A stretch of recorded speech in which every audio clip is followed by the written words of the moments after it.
Hello everyone, I'm Dale. Welcome back to Scoops TV. Today, we're going to be asking and answering one of life's most perplexing, frustrating, and pondering questions. Benchmade or Spyderco, which one's better? Why?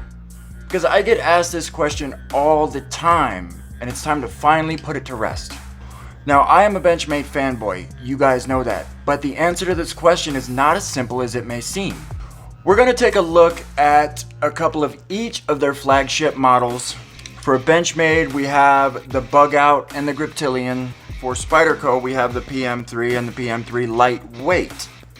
We'll compare designs, talk about the pros and cons of both, and then discuss the differences in their business models. The main difference in the two companies is the way they approach knife making. Benchmade uses the highest quality products like blade steels, carbon fiber scales.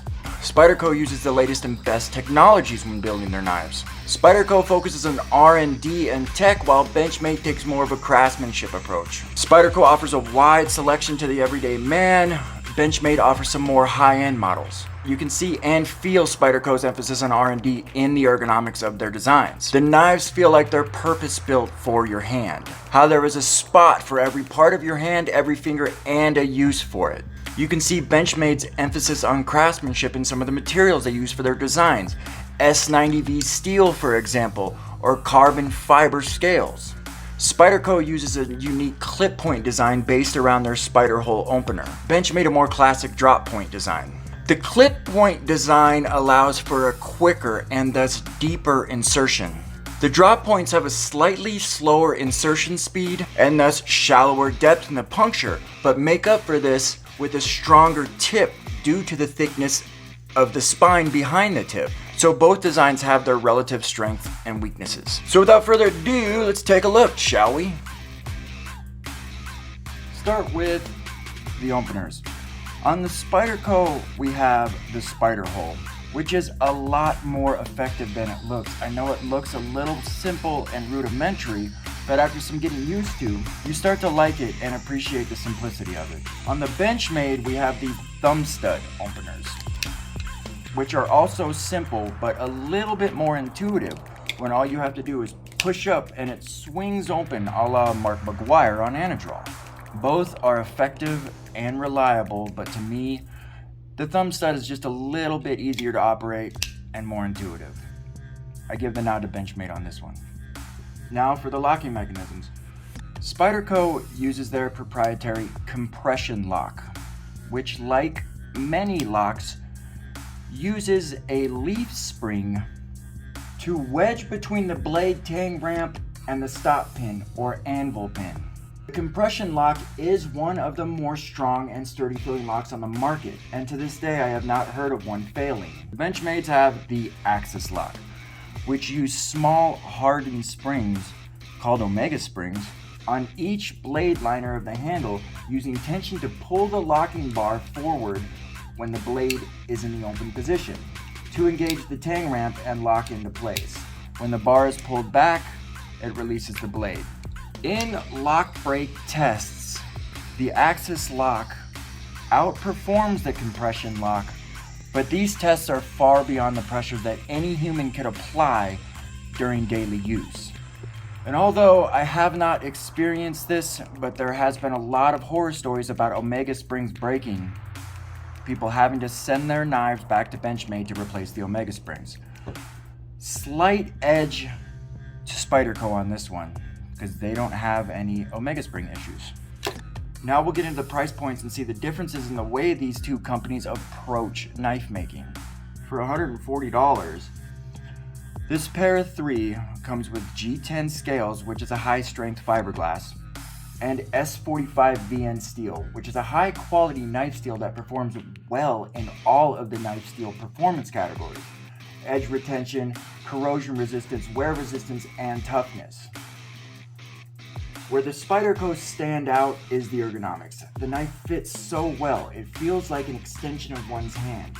So what we have is proven performance in the materials and outstanding ergonomics.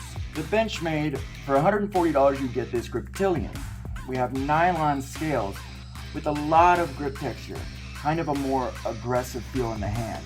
The nylon does feel a little brittle when compared to the D10 on the Spyderco, but it's satisfactory for $140.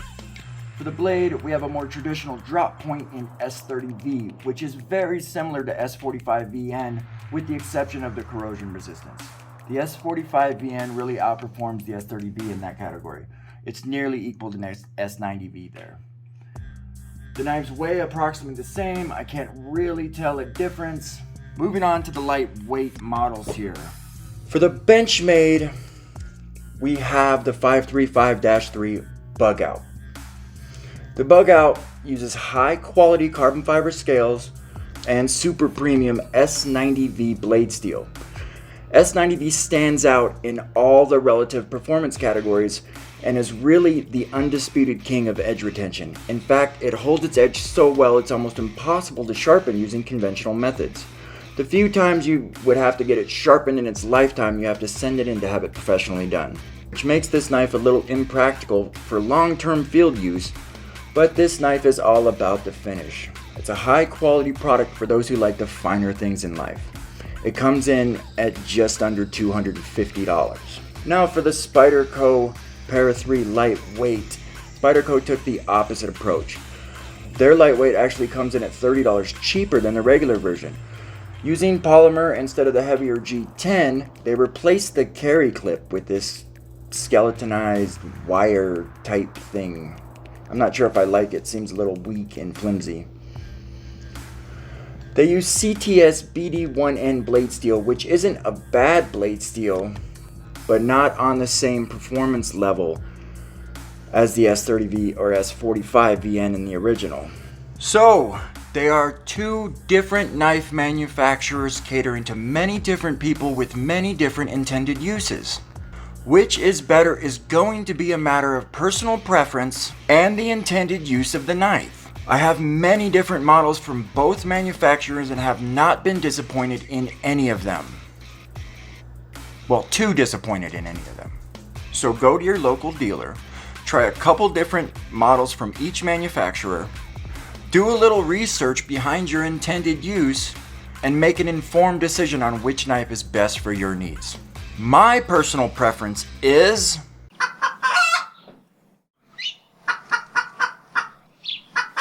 Alright everybody, thanks for watching. Hope you liked the video. Remember to like and subscribe, and I'll see you next week.